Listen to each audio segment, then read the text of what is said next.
The nurse said she had never seen anything like it in 22 years of working at Mercy General Hospital. 2 women, same face, same blood type, same rare genetic heart condition. Admitted on the same night from opposite sides of the city, neither one knowing the other existed. The emergency room at Mercy General never truly slept. At 11:47 on a Tuesday night in late October, the automatic doors burst open and paramedics rushed in a gurney, carrying a woman who had collapsed on the floor of a laundromat on Denton Street. She was 37 years old, though she looked older, the way exhaustion and hardship age a person faster than time alone ever could. Her name was Maya Reeves. She had no emergency contact listed in her phone, no insurance card in her wallet, only a crumpled piece of paper with a landlord's number, $43 in cash, and a photograph, worn soft at the edges from years of handling, of 2 infant girls in a hospital bassinet, their tiny hands curled together. The attending physician, Dr. Anand Mehta, reviewed her vitals as the nurses hooked her to monitors. Her oxygen saturation was dangerously low. Her heartbeat was irregular, a pattern Dr. Mehta recognized immediately and didn't like. "Get me a cardiology consult," he said without looking up from the chart, "and someone find out if she has family." Maya regained partial consciousness around 1 a.m. Her eyes opened slowly, blinking against the fluorescent ceiling light. A nurse named Patricia, a broad-shouldered woman in her 50s with calm hands and a voice like warm tea, leaned close.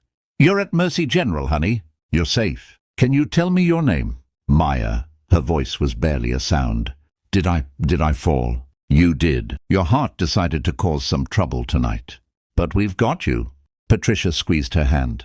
"Is there anyone we can call?" Maya was quiet for a long moment. Then she said something Patricia would repeat to colleagues for years afterward. "There's no one. There's never been anyone." 20 minutes before Maya arrived, a taxi had pulled up to the hospital's side entrance. The driver helped a woman out of the back seat because she was too weak to manage. The door herself. She had insisted on taking a cab rather than an ambulance. She told the dispatcher it was too expensive, that she would be fine, that it was probably nothing. It was not nothing. Her name was Claire Donahue, also 37 years old, a high school art teacher, recently divorced, currently living in a 2-bedroom apartment with her cat and a stack of ungraded student portfolios on her kitchen table. She had felt the chest pains for 3 days before she finally admitted. They weren't going away. The triage nurse assessed her in 4 minutes and moved her straight to a monitored bay. Dr. Mehta, walking back from Bay 4, passed Bay 7 and stopped. He stood in the doorway, looked at the woman on the bed, looked down the hallway toward Bay 4, walked back to Bay 4, and stood in that doorway, looked at Maya. He removed his glasses, rubbed his eyes, put them back on. The resemblance was not subtle. It was not the kind of thing you could attribute to coincidence and move on with your evening. These 2 women had the same wide-set dark eyes, the same sharp jaw, the same small scar, barely visible but present on the left side of the chin. He walked to the nursing station and pulled both charts side by side on the screen. Same blood type, AB negative, the rarest type, shared by roughly 1% of the population, both with a pattern of cardiac arrhythmia that, when he cross-referenced it with the cardiology database, pointed toward a rare inherited condition called familial arrhythmogenic cardiomyopathy, a disease that ran in families, that was genetic, that didn't simply appear in 2 strangers by accident. Dr. Mehta sat down in his chair very slowly. He had been practicing medicine for 19 years. He had seen extraordinary things. But this felt like something the hospital walls themselves were holding their breath over. It took the hospital social worker, a young man named Daniel Torres, most of the following morning to piece it together. He was thorough and quiet and good at his job, and by noon he had made 4 phone calls and sent 6 emails and accessed a state adoption registry that most people didn't know existed. The facts were as follows. In a county hospital 37 years ago, a 20-year-old woman gave birth to twin girls. She was alone, unmarried, and in the words of the sparse intake notes, unable to provide care. The twins were placed in separate foster care arrangements within weeks. No contact information was recorded. The birth mother's name appeared once in the file and then disappeared, the way names sometimes did in systems that were overwhelmed and underfunded and did not always treat the most vulnerable people as though their stories mattered. One twin was eventually adopted by a family in the eastern part of the state. She grew up in a small house with a kind, quiet father who repaired appliances and a mother who grew tomatoes in the back garden. They gave her the name Claire. They gave her piano lessons and a library card and a life that, while not without difficulty, was held together by the knowledge that she was loved. The other twin moved through 3 foster placements before aging out of the system at 18. She had a social worker who remembered her as fierce and funny and deeply lonely. She had taken the name Maya herself from a book she found in a school library, a book by a poet who had survived things that seemed unsurvivable and had written about it anyway. Maya had worked cleaning offices, then a diner, then a hotel. She had never stayed anywhere long enough to feel like it was home. She had carried that photograph, the one of the 2 infants, because a foster mother had pressed it into her hands when she was 7 years old and said, "You had a sister once." Once, as though a sister were a thing that expired. Daniel Torres printed the file, walked to the cardiology ward where both women had been moved overnight, and stood in the hallway between their rooms for a long time. Before he went in to speak to either of them, he told Claire first. She was sitting up in her hospital bed, a thin blanket over her legs, reading a text message from a former student. When Daniel explained what he had found, she set the phone face down on the mattress and did not pick it up again for the rest of the day. "A twin sister," she said. Not a question, not quite a statement, something between the 2. "Yes, and she's here, in this hospital. Room 412, 4 doors down." Claire looked at the window. Outside, the sky was the color of old pewter. A pigeon sat on the ledge and then flew away. "Does she know about me?" "Not yet. I wanted to ask you first." Claire nodded slowly. Then she said, "Does she know how sick she is?" Daniel paused. "She knows it's serious." "How serious?" He was quiet for a moment. "Dr. Mehta will speak with both of you today. Together if you're willing." Dr. Mehta was not a man who used soft language to deliver hard news. He had learned early in his career that softening a diagnosis was a kindness that often became a cruelty later, when the reality arrived and the patient felt they had been misled. He believed in clarity delivered with compassion, which was different from coldness, though some patients initially couldn't tell the difference. He met with both women in Claire's room. The nursing staff had moved a second chair in. Maya sat slightly apart, her hands folded in her lap, her eyes moving between the doctor and this woman, who had her own face, a stranger wearing her own reflection. "You both have the same condition," Dr. Mehta said.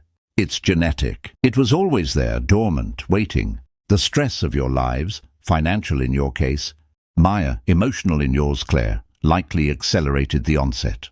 He paused. "Without intervention, I cannot tell you with confidence that either of you will leave this hospital." The silence in the room was the kind that has weight. "What kind of intervention?" Claire asked. "There is a surgical option, a procedure to stabilize the electrical pathways of the heart. It has a reasonable success rate, around 68%, in patients your age who are otherwise in adequate health." "Reasonable," Maya repeated quietly. "It's not a guarantee. Nothing in medicine is." "And if we don't do it?" Dr. Mehta looked at her directly.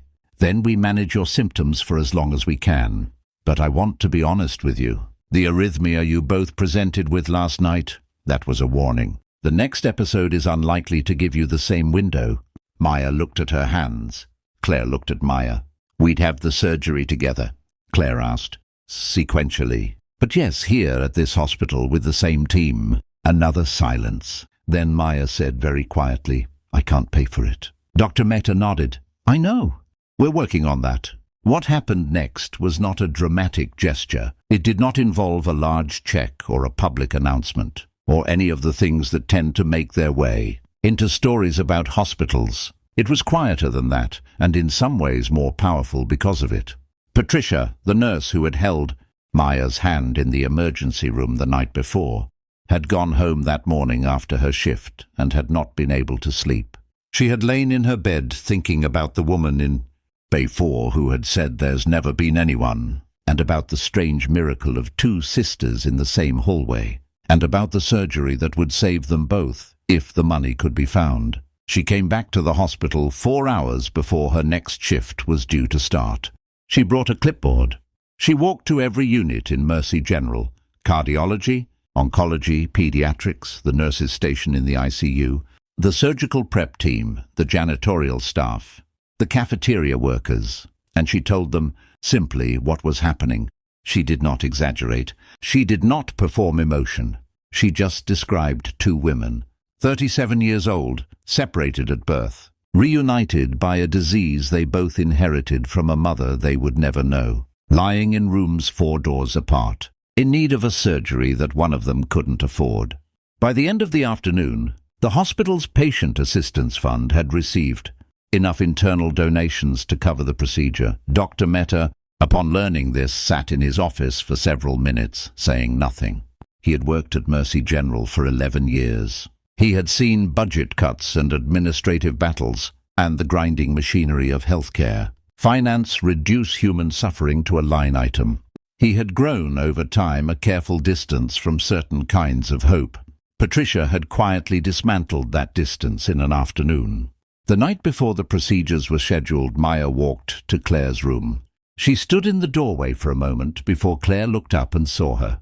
They had spoken twice since Daniel Torres had told them the truth. Brief, careful conversations. The kind you have when you are trying to learn someone, who is also somehow already known to you.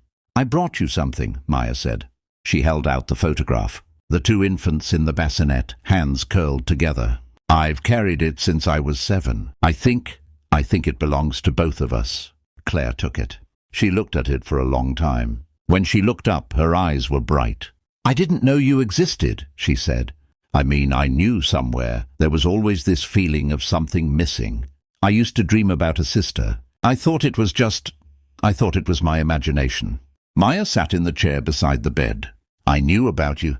I just didn't know how to find you. And after a while I stopped trying, because every time I tried and failed, it was like losing you all over again. And now we're here, in a hospital." Maya smiled, and it was the first time Claire had seen her smile, of all places. Claire reached over and took her hand. Outside, the night shift was beginning. Monitors beeped softly in the rooms along the corridor. Somewhere down the hall, a baby was born. Somewhere else, an old man was saying goodbye. The hospital continued its eternal work, the work of holding people at the edges of their lives and trying, always trying, to bring them back from the brink. Both surgeries were completed by the same cardiac team over the course of a long Thursday. Dr. Mehta operated on Claire first, then Maya, with a 2-hour rest between. Patricia was present for both, not because it was her shift, but because she had asked to be there, and no one had any reason to say no. The procedures went as well as any surgeon dares hope for. 2 days later, Maya and Claire were moved into a shared recovery room, a quiet accommodation arranged by the nursing staff. Not required by any protocol, simply done because it seemed like the right thing, and sometimes, in hospitals, the right thing gets done. They spent 4 days in that room together. They talked about their childhoods, their losses, the parallel loneliness that had threaded through 2 completely different lives. They talked about the mother neither of them knew, with more forgiveness than bitterness. Because they were both alive, and alive people have the luxury of choosing what to carry forward. On the morning they were discharged, Patricia walked them both to the hospital entrance. The October air was cold and clean. Claire had called a friend to pick her up. Maya had called a cab. Before they parted, Maya held the photograph. Between them, the 2 infants, and looked at it one more time. "I used to think it was a picture of what I'd lost," she said. "I think now it's a picture of what I found."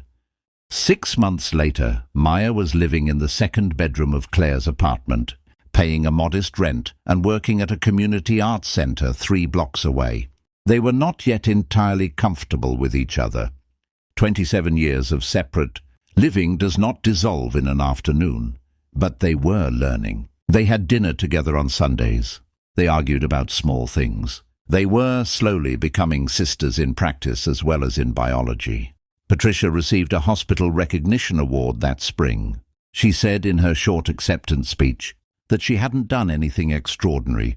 She had just told the truth about two people who needed help and trusted that other people, given the chance, would care. She said that had always been her belief about human beings, that most people, when they are shown a clear and honest need, will respond with their best selves. Dr. Mehta, sitting in the third row, found that he believed her. The greatest distances in human life are not measured in miles. They are measured in silence, in years without contact, in all the words left unsaid. But kindness, simple, unhurried, human kindness has a way of crossing those distances when nothing else can. Maya and Claire were separated by circumstance. They were reunited by illness.